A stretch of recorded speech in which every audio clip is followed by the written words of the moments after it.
Hello, welcome to UPlift Black. We're a web series that's focused on increasing the visibility of Black people living outside urban centers in Canada. Today, our guest is Michelle Guy from Michelle Guy Music. Michelle, thank you so much for coming on the show and talking a little bit about UPlift Black. Thanks. So tell me a little bit, I mean, we know each other from the community. You've been part of a lot of the events that we've done with Making Change. So one of the things that, actually the first time I saw you was when you were doing the rally for Take Back the Night. First time I'd ever seen you. Right. You were performing there, and I thought that you were beautiful and so strong and so powerful and so confident. And I started following you from that point on. So tell me a little bit about your journey. Like, we live in Simcoe County, Black, 365. Tell me a little bit what it's like to be a Black musician, a Black worker, like, and just living Black in Simcoe County for you. You know, it's for me, because I try to center my universe and I try to be in control of my path. It's not all that healthy. It's a little uncomfortable when you're not in control. But I had a path set out when I was moving from Scarborough to Simcoe County. I had a path before then. So for me, it's been pretty much one step after the other getting where I need to get. And, you know, being raised Black, as you said, 365. My parents did guide me when I was younger to let me know that you can't just walk about wanton and do whatever. You have to have a path. You have to have a direction. If you don't have a direction, I don't know where you're going to end up. And there was a time in my young life when I didn't have a direction. And I heard constantly, I don't know what's going to happen to you. I don't know where you're going to end up. So after a while of me not knowing what was going to happen to me and where I was going to end up, I picked that path and I picked that direction. So for me, coming to Simcoe County, I must tell you, I've been here 18 years now, and probably for the first 5 years on, I didn't see prejudice, I didn't see racism, I didn't see any of that, because I had blinders on. I had blinders on, and I was going in a direction. It's not that I didn't believe it was there. It wasn't going to stop you. It's, I don't have time to pay attention to this. It's there. I don't have time to pay attention to this. I'm sure, I think back at some of the comments that I have had along the way, and people were, they probably thought, that Black girl didn't even stop for a second to absorb that in. She was she listening to my bigoted comment? And no, I wasn't. No, I wasn't. So I came here with a direction. I came here to try and split my life between a day job and music. Because I found that hard to accomplish where I was in Toronto. Lots of musicians, lots of talented musicians. I found as a single woman at that time in Toronto, I couldn't afford a house there now as a single woman, but I found that I'm not living where I want to live, and I can't afford to live where I want to live here. I had family that moved up to here, so I thought this was the path. So financially, I had a path. Musically, I had a path. So a lot of things just bounced off of me for the first 5 years because I wasn't listening. I had check boxes that I needed to accomplish. And I recommend that for people. Oh, I know. It's honestly sometimes the only way to move forward, you know, as being Black, especially in the communities that are white dominated, where you don't really see a lot of people like you, where blatant racism is still thriving. It's not even like the microaggressions you'll get in the bigger cities. Like, it's it's literally being called the N-word at Walmart because you were existing in their space. And that does happen. And there have been times that I've been able to do that, and times where it hasn't been as easy. Of course. I think that I've reached a place personally where I'm no longer being blind or not listening. I'm now paying full attention and calling it out. Where are you on that journey? I'm very much in a I don't have time for you place. Still, I love it. I don't have time for you. I don't know how this is going to go on over air, but I will. I don't keep my mouth in my hip pocket. No, so please not on this. When you see all this stuff going on Facebook, where people will have their not even subtle racism, their outright racism, their misunderstanding of all lives matter. Well, right now they don't. Yeah. And you know, people who are close to me on Facebook, who know the people slinging this stuff, will apologize and, you know, I'm really sorry, Michelle, you had to hear that.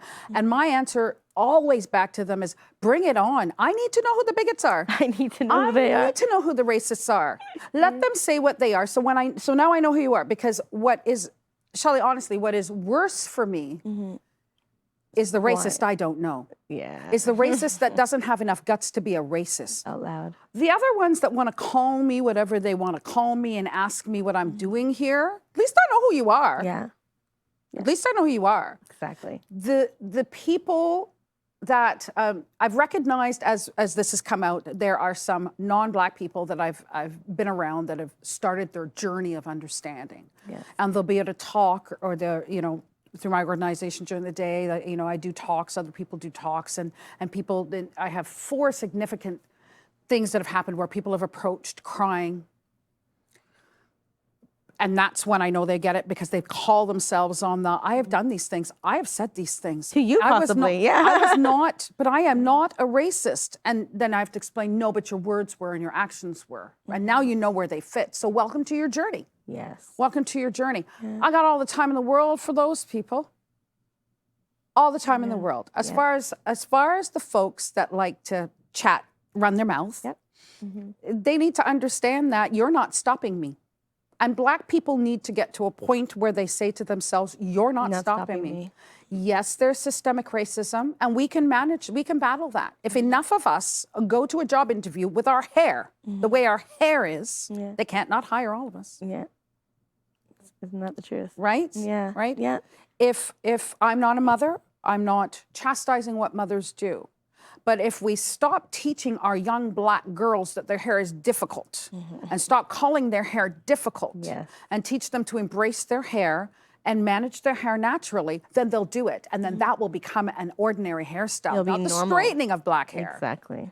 So I think at some point, I'm not saying these shows like this help that step forward. Yeah. But Black people have to own their own. I am not going out Own their own into shit. this They world have to. looking for every subtle racist around the corner. I do not have time for that, because when I'm doing that, I'm losing time in my day. They'll find me. You're losing focus. They'll find me. Yeah. The subtle racists will find me. Yeah. They'll find me. And then when they find me, I'll deal with them as I deal with them. And some of them will be mighty surprised that I don't have time to You won't even bat an eye. I don't have time to deal with you and change your business. Yeah. So I realize that not all Black people agree with that. I've been in a room where that kind of vision has not been accepted, but I say, hey, you do you. Yeah. Me is sometimes it's not about me. Sometimes it is about me. And when I stop for a moment to get all hyped up in that, I lose valuable moments in my life I will never get back, and I don't leave that person changed. I love it. I don't have time for that. It's one of the things that admires me most about you is the fact that you are so like, I ain't got time for it. I'm going over here. Hope you're coming with me. You know, and I think that you, in personal conversations, you told me that stemmed from your parents, like teaching you to be proud, teaching you to stand up for yourself, teaching me to operate on my own. Sorry to cut you off, but teaching me to operate on my own. Absolutely. So here's I'll give you this. This will explain everything about my parents. I must have been probably grade 6 or under, as in my public school time, and my brothers, you know, one's 4 years younger than me, the other one's 8 years younger than me, both older than me. Yeah. And they were off doing their thing, and nobody would play with me. And I went downstairs to exclaim, they won't play with me. And my dad just turned around and looked at me. My mother turned around and looked at me and said, people must be on this earth to play with you. Go and find something to do with yourself. Go and read a book. You don't have anything to do, you clean your room? Exactly. And that was how that was addressed. Exactly. So I picked up pretty early that I am in control of myself. Yeah. And nobody is there to do anything with me or for me because I demand it. They will do it if they want to. And if they don't want to, I ain't going anywhere and demand anybody do anything for me. So when I have come and not gotten jobs because people didn't want to hire Black people, I said, all right, your loss. Yeah, and you moved on. And I moved on and I got another job. I love it. Some people might think, well, you lost an opportunity. Well, no, people aren't. They lost an opportunity. They lost an opportunity. Absolutely. Why would I want to be in a place that's not going to accept me for my merit? I actually said, you're the best applicant that we had. I just don't know if my customers want to be served by a Black person. Yeah. Okay, you're lost because I am a good waitress. Exactly. And I went, it's not like I didn't get another job. So that's where that stems from, Shelly. It comes from me wanting attention as a little girl and me not getting it. Me being reminded about things going on in the home. My dad would say, you think your mother's hard on you? Wait till you go outside. Yes. This is easy. This is a constant conversation I have with my kids. Right. You think this is difficult? And they were right. Yeah. Right? I was prepared for the fact that people weren't going to like me, because people don't like all people. Yeah. I was prepared for the fact that people weren't going to like me because of the color of my skin. So I was prepared for it. It wasn't a shock. I never ran home crying when somebody called me, sorry, I don't say it, a nigger. Yeah. I never did. Yeah. I was prepared that this was going to happen, but that's not going to slow me down and get in my way, because I was taught young that those people are ignorant. Yes. No, it's not you. No, it's not you. There's nothing wrong with you. Those people are ignorant. I love it. I think preparedness is so important. It is. I think that in so many ways we must prepare the youth for what's to come. Yes. And that includes giving them the skills to cope with trauma, to cope with the microaggressions that they'll experience, whether they're Black, racialized in other communities, whether they're queer, whether they're gender nonconforming or not. That's right. These things are going to happen. We're not going to eradicate it anytime soon. Doesn't mean that we're going to stop trying to make sure that it happens, but we also have to strengthen. Exactly. It's a combination. This work is a combination of loving yourself, loving your community, having pride, being prepared. Being prepared. Being prepared, and and not letting it stop you.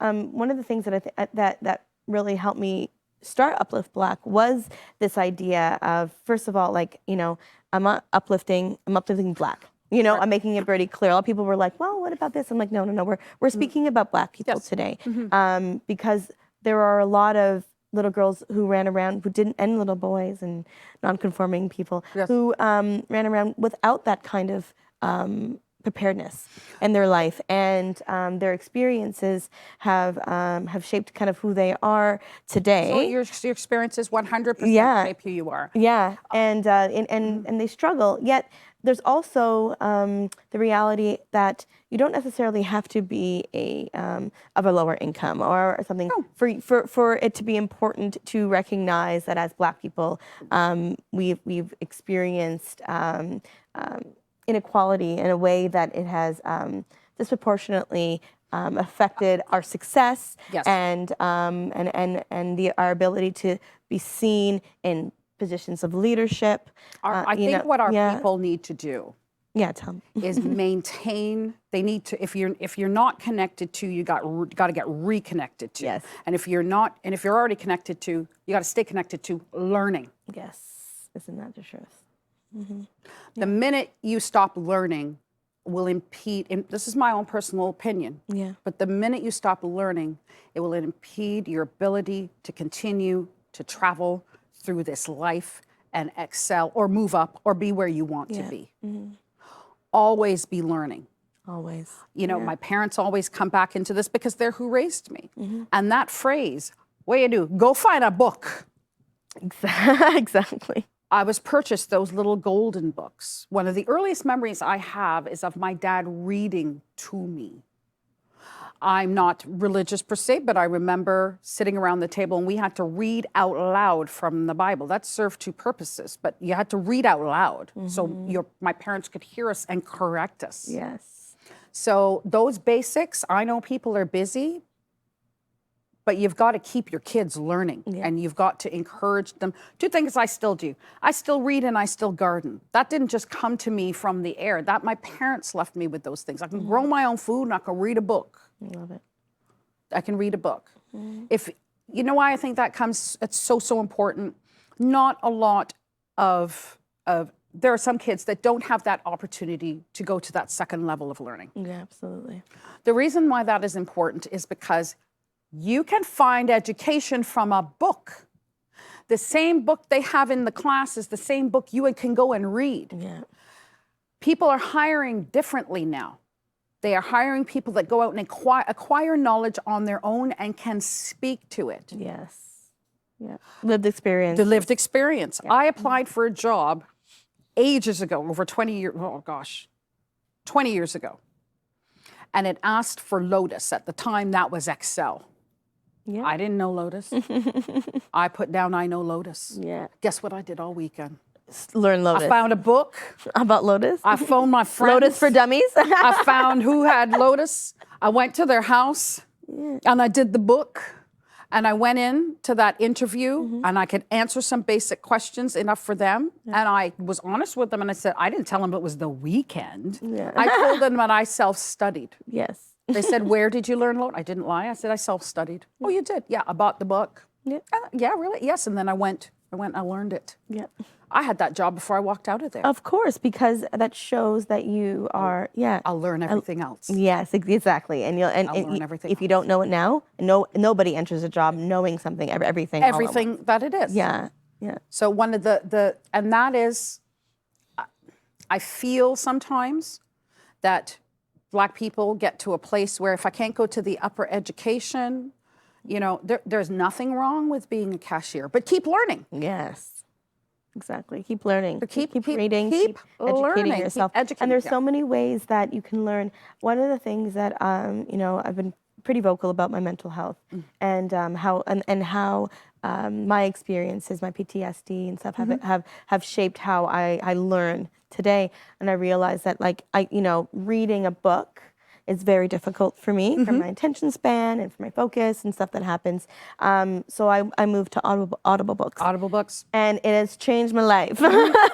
and you know, and it's really important that we recognize how we learn. How we learn, yeah. Yes, and teach that. So how do we do that in our communities where where there's little Black boys in a class with a teacher who refuses to acknowledge that they may have a different learning style, who will put them in a classroom and make them feel like they aren't smart enough or that they are troubled. We need more supports in our community, that is for sure, and I believe they will be built. But one thing that I go back to how I was raised, because that's all I know. Yeah. And when I hit that kind of a wall, first of all, my parents, although they paid taxes, believed that their ultimate job to make sure that we remained educated was theirs. Yeah.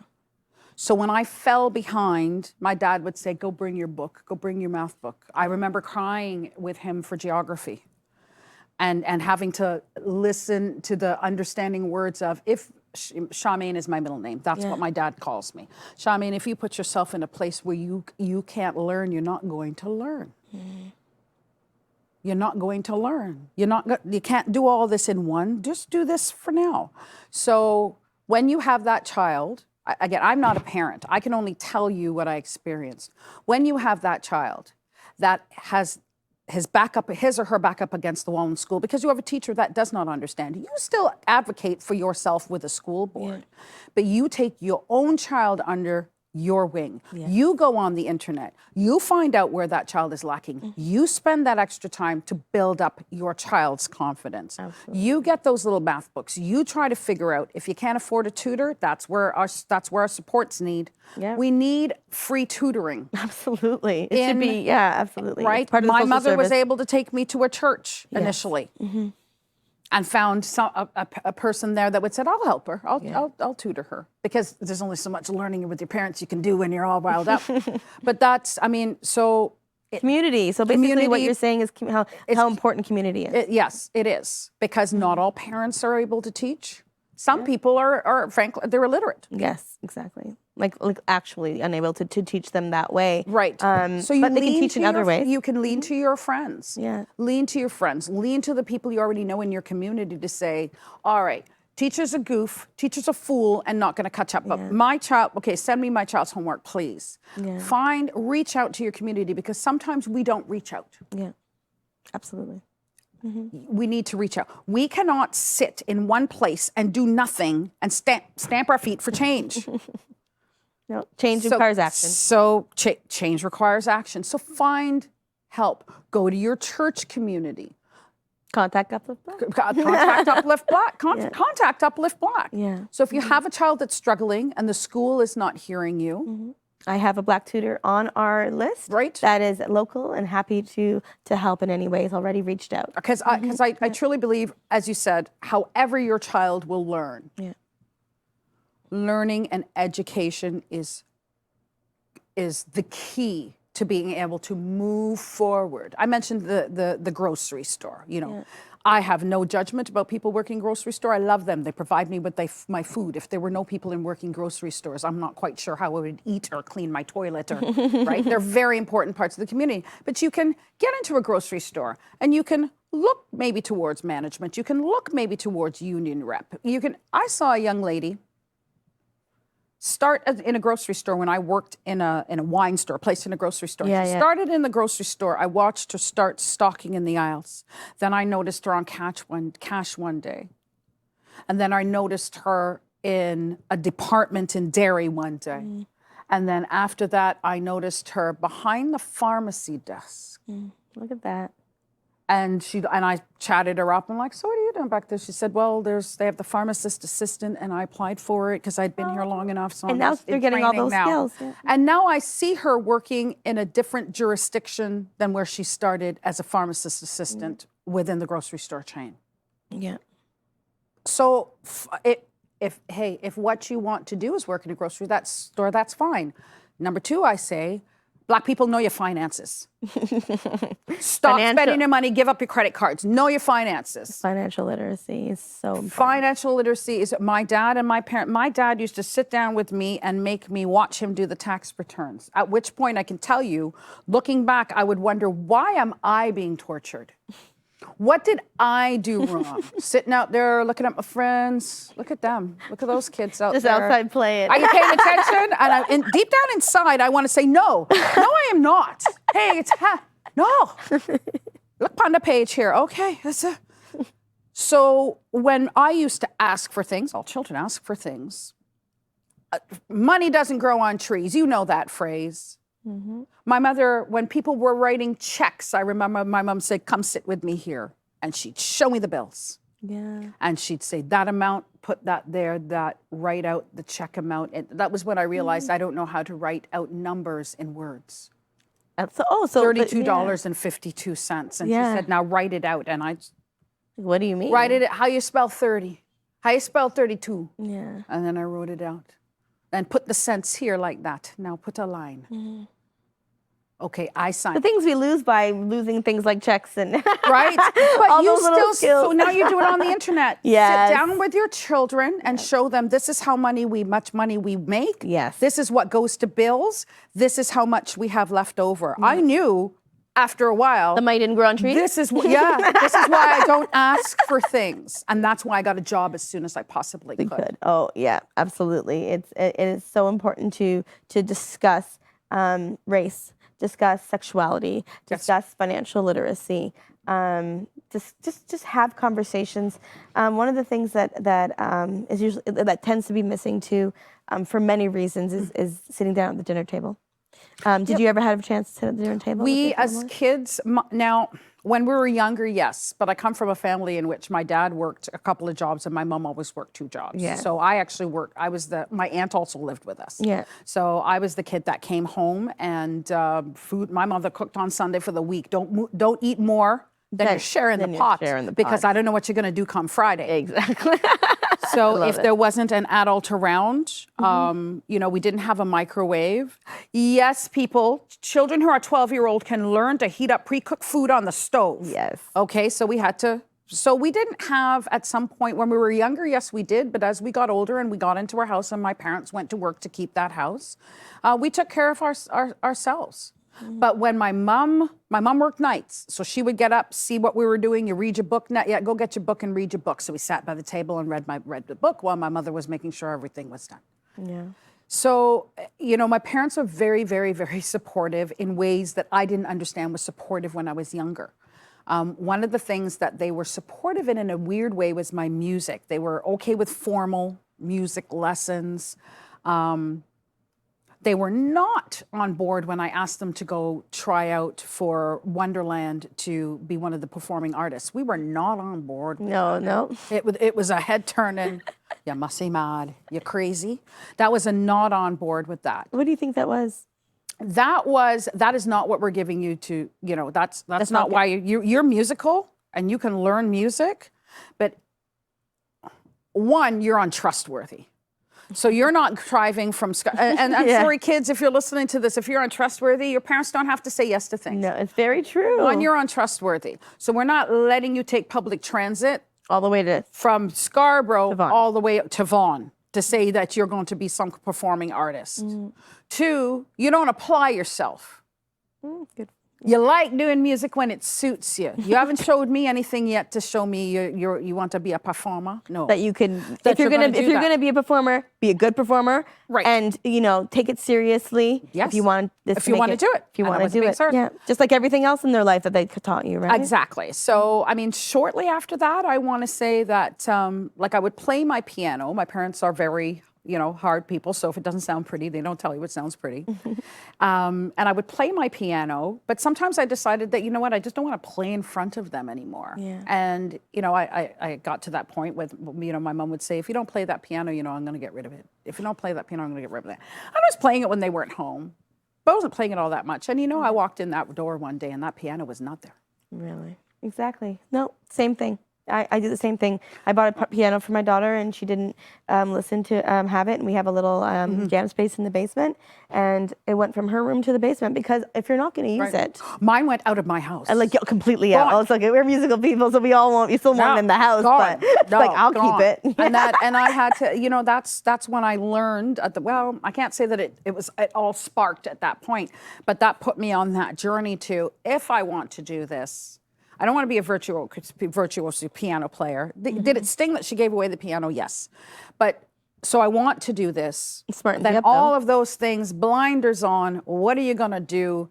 Get the negative out of your way. Clean up your friend life, okay? Clean up the people that don't think you're going to succeed. Align yourself with people who are at least trying to, maybe they don't care if you succeed, but at least they're trying to succeed. And it took a number of years to actually get to a place where I was actually performing in front of people, still having a day job. Sometimes I had 2 jobs and my music job. I still have that now. And but it was those lessons of you have to make your way in this world. Nobody owes you anything anyway, but certainly nobody owes you anything if you're not acting like you're going to accomplish something. Yeah, if you're not going to. And hey, sometimes it is other people's fault, but that can only matter for so long. Yes. That can only matter for so long. Absolutely. My parents made that clear too. No, you're not getting the opportunities. No, you're not. So you could sit there and cry about not getting the opportunities, or you could go figure out what you got to do. Yes, you're a Black woman. You will have to try harder. 1, you're a woman. 2, you're Black. So if that bothers you, I don't know what you're going to do because you can't change your skin color. You can't change it. It's the resiliency of being Black, right? It's just like you can't take off the skin. No, you can't take off the skin. You can't take off the skin. So you got to be, people keep using this word strong. And I think that it stems from a necessity. To carry on through life, it is required that you have some sort of strength and resiliency to move forward, even though things are coming at you in different ways. that are going to try to bring you down, right? You have to have some kind of a direction. Unfortunately, sometimes, people don't pick a good direction. Yeah.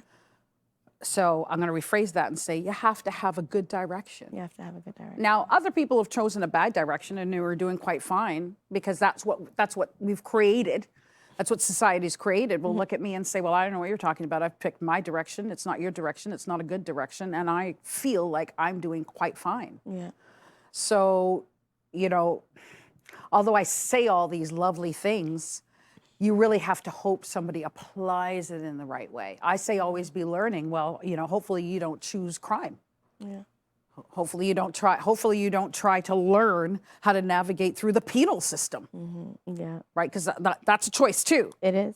It is. So with all these tools, hopefully you look at one of these two things, and as a person, a Black person, or whoever you are, you pick the other side that doesn't always constantly keeping you doing that for the rest of your life, right?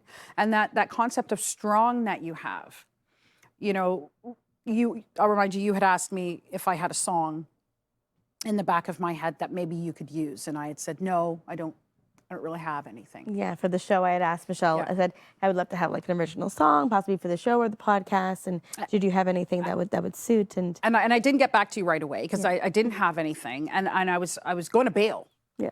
I was going to just, you know, because as we've discussed, for me, writing isn't, you know, if I could turn writing on and off, I would have made far Millions. more money. But nothing could come. And just before I was going to say, no, I don't have anything, I was procrastinating. I was watching TV, and I just felt very worn out. I was, you know, it was this, I don't need to go over the sequence of events. We all know what the sequence of events is. It occurred to me, this isn't now. People running around thinking that Black people just going up there for now because of these 40 some odd people that have been killed by police. You don't get it. You don't get it. I am so worn out. Yeah.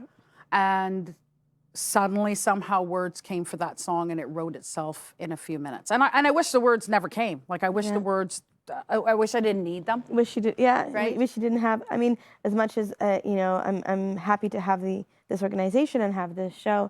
I also wish that it wasn't necessary, or that the conversations were different. Yes. Where like we're just talking about nothing but black excellence. Right. Right. And you're not talking about anti-Black racism or microaggressions or what it's like being Black in white-dominated communities that don't respect your Black culture. Because, I mean, yes, there are also white-dominated communities that are not all like this. And that is also the truth. Not all like Simcoe County, not all like Muskokas and the communities that we service. But the realization that we need to exist also is what moves us forward, right? But the exhaustion happens, and it does. And you know, and you get to a point where you're angry at the people who are causing the harm and causing inequality, but then you're also angry for your own community members who are just like, when are you going to wake up and change and change yourself? Because honestly, like, you're going to be constantly, you're going to have prejudices against you. People are going to come at you. A young Black man, you know, growing up in like a low-income place, and you're like, why are you involved in crime? You know, and you can get angry at them for those choices, at the same time recognizing that they don't always have much of a choice, and that can also be frustrating too. That you know that their life, their communities are sometimes wrapped up in a space that doesn't promote their excellence in any way. And again, not everybody has that quintessential awesome Black mom like you did, right? Who was there to remind you of your worth and pushing you forward. So it's great. I think we need a lot more moms who are out there pushing our kids forward. And I know that one of the programs that we want to do with UPlift is give parents support. Yes. Give them the support that they need to succeed. As a single mom, I didn't always have the time to put towards education like I wanted to, and was constantly looking for services that could assist me on that. Sometimes they were there, sometimes they weren't. But it is a community effort to grow our youth and to create communities of strong members who are empathetic, who are intelligent, and who are working towards bettering the community. You know, I don't know who's going to watch this segment, but if there are any young people there, I just want to encourage you to dig in and find your way. Yeah. You may not have the parents who are supporting you. You may not. Dig in and find your way. Find your mentor. Get your little job. Stash your little money away. Nobody has to know you have it. Don't get your job, get your paycheck, and spend every little thing. Because We don't all have equal opportunities, but just because you didn't have parents like mine doesn't mean that you can't end up in a place that you are happy with. Absolutely. Absolutely. Dig in and reach out. Yeah. As far, as tired as I felt that evening, through my day job, I'm involved with the African Carib Connections. I'm co-chair of that, and I'm co-chair of the One Vision, One Voice Committee. I'm very interested in mentorship for individuals in a college or university level. And I happened to, the spirits guided me, and I became involved in a group called the Black Outreach Collective, and they're based in Peel. There's a member in Toronto. There's 2 members, myself and somebody else in the Simcoe County. So I started, just started doing that work. And then there was another woman who I know through my day job, came connected with her, and she's been doing positive things with youth for so long. And she had a conversation with me about how, I've got no support. I've been doing this for so long. I've been, been so tired. And I said, you know what? I'll support you. I will help you. I don't know where I'll find the time, but I will jump on your board. Yeah. And then you have give yourself more time to do that executive director stuff. And yeah, let's grow this, and let's try to reach out to more kids. So, I felt at this time, although I'm tired, although I want to keep learning music and writing songs, and I have a day job, and I have other things doing on the side, because COVID took away this, that, and that for me. I felt it was important for me to find that time to put out to those folks. No, not everybody has to do that, but if you're not out there reaching out into your own Black community to figure out what you can do, make sure you're doing something for yourself. Yeah.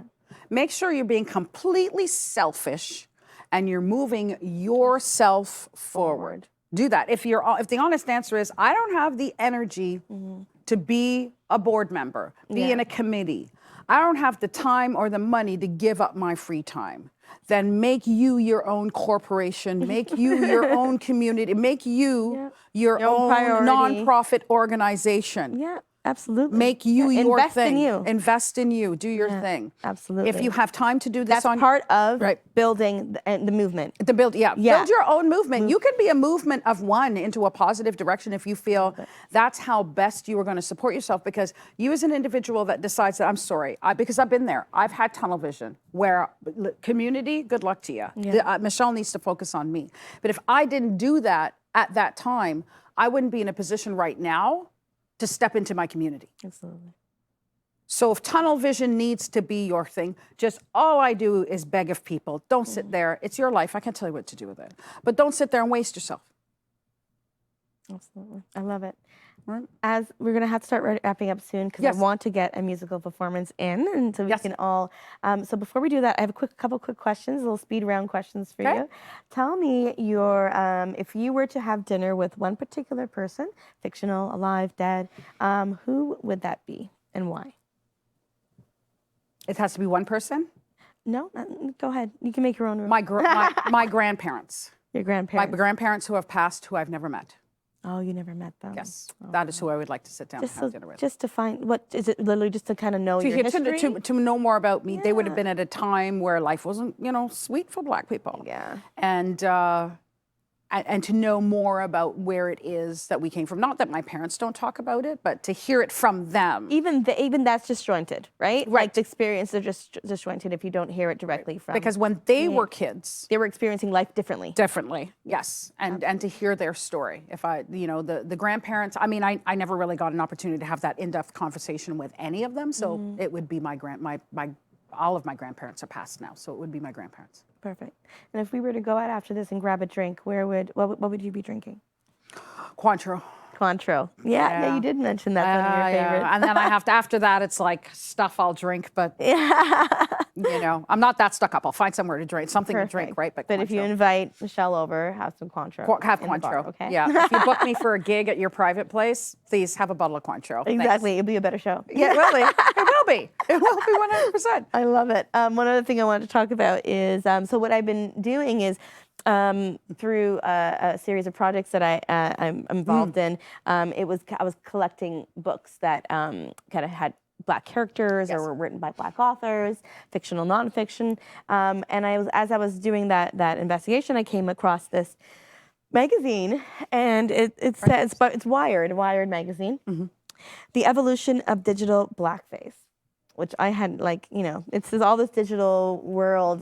It's different for me, but this one says on TikTok. This is one of those younger social networks. I know that I'm not necessarily have any idea how to use, but on TikTok, users drape themselves in trappings of Black culture and steal the viral spotlight. This is an article written by Jason Parham.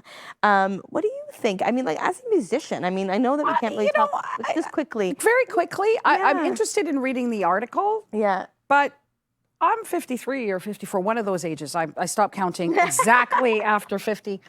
So this is just something else in a different form. Yeah. Right? Yeah. I'm not going to mention specific artist names. Yeah. Right? But if this is a surprise to you, then you haven't read the history of blues. Absolutely. Or the history of gospel. Yeah. Right? Somebody had mentioned that they didn't believe that that they grew up listening to white music, and then when they said that, they said classical, and I was like, classical music is not white music. It's a lot of So for me, this is very much it's just the same thing in a different cloak. That's all. Absolutely. That's all. I don't take it one way or another. I don't have time to. Right? I really don't have time to. But there's already people making scads of money that have, and really, one thing that I hear it, I still hear it, you don't sing like you're Black, so, somebody might look at me, well, she's ripping off pop music. I don't know. So, when I look at the cover, I would say I have to read the entire article, but I think I might read it and say, okay, this is, from when my ancestors were singing in the fields, right? And that got converted to church gospel in white churches, right? And then that got converted to blues, which got converted to rock and roll. And so we're just reinventing that. I mean, what can we say? It's good stuff. It's good stuff. It's good stuff. Right? And do you find it appropriation or appreciation in general as a musician? It's, what? I don't sing, I don't rap. Yep. I don't sing reggae. I don't sing calypso. I don't weigh in. I don't weigh in. I don't think somebody goes out of the way to replicate something they don't like. Yeah. Now, if it's done in an insultive way, and I haven't read the article, so I can't really tell that, that's different. Then it's insulting. Yeah. Right? If it's blackface jokester, then that's insulting. But if you are out there and you're singing a music that you like, and it's genuine. You've lived your life. And people want to pay you to sing it to them. That, my dear, is the music industry. They're already, the Black fashion is picked up, right? By to me, it's just the same thing. Do I take time to weigh in on it? That's just too big a thing for me. If I have to weigh between the two, I'm more concerned that some Black women go out of their way to tame down their features, then I am concerned about that. Absolutely. Thank you for weighing in on that. I'm more worried about our little girls that want their hair straightened. Yeah. I'm more worried about the little girls that think their skin's too dark and want to lighten their skin when they're teenagers. Or don't like that they develop and they have hips and butts. Right. I'm more worried about our Black men who think their noses are too wide. Then I am really concerned about that. That's how I. Thank you. So, final question: call for change. I ask everybody, what is a call for change? What is something that you would love to see happen within your community? You may have answered it already, and I think that when you stated that, love for yourself, and so I'm not sure if that's your answer, but so something I would like to see happen in any community is, if you've been a Black person operating on your own and your life is well and good, maybe consider seeing what you can do to give back or participate in your community. Yeah, I would like if a call for change would be. People would ask me, "Where's the Black community in Simcoe County?" I don't know would be my general answer. I kept looking. I kept looking until I found you and Michelle. I kept looking. And then I sent an email to Michelle one day to say, is there anywhere where Black women get together and meet? Yeah. And then from that, something else was sparked up. Yeah. So I would like, because there is strength in numbers.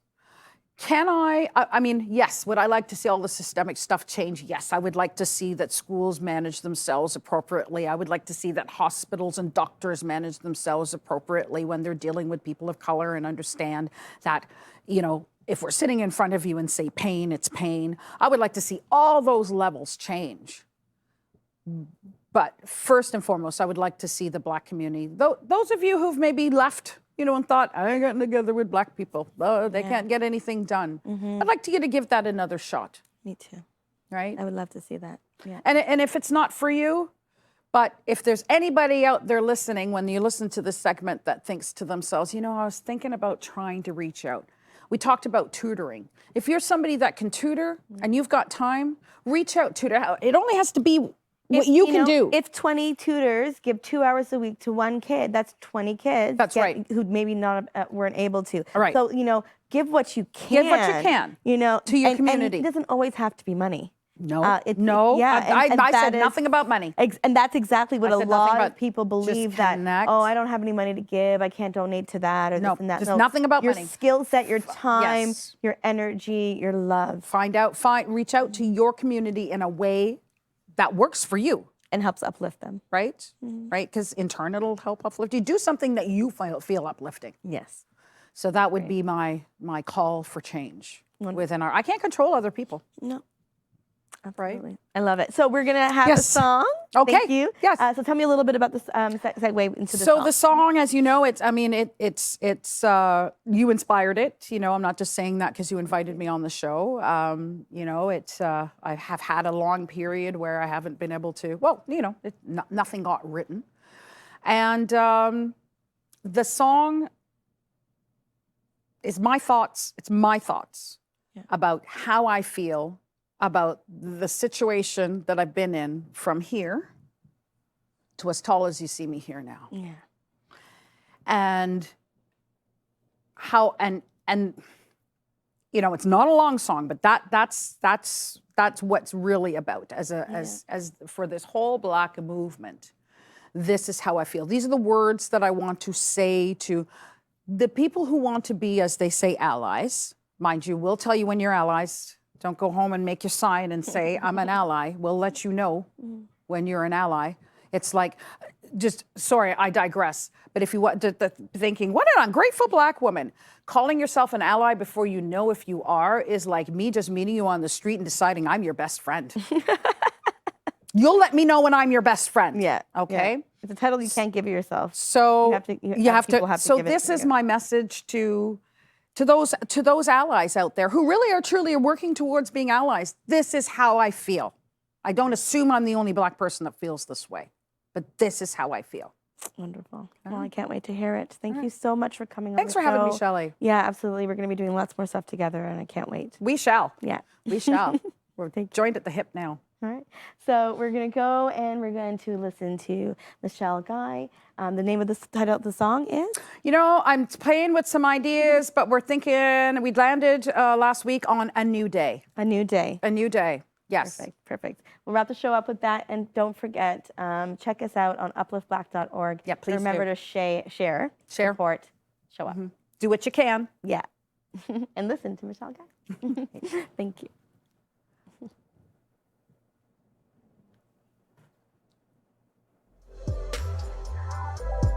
Thank you. Awesome.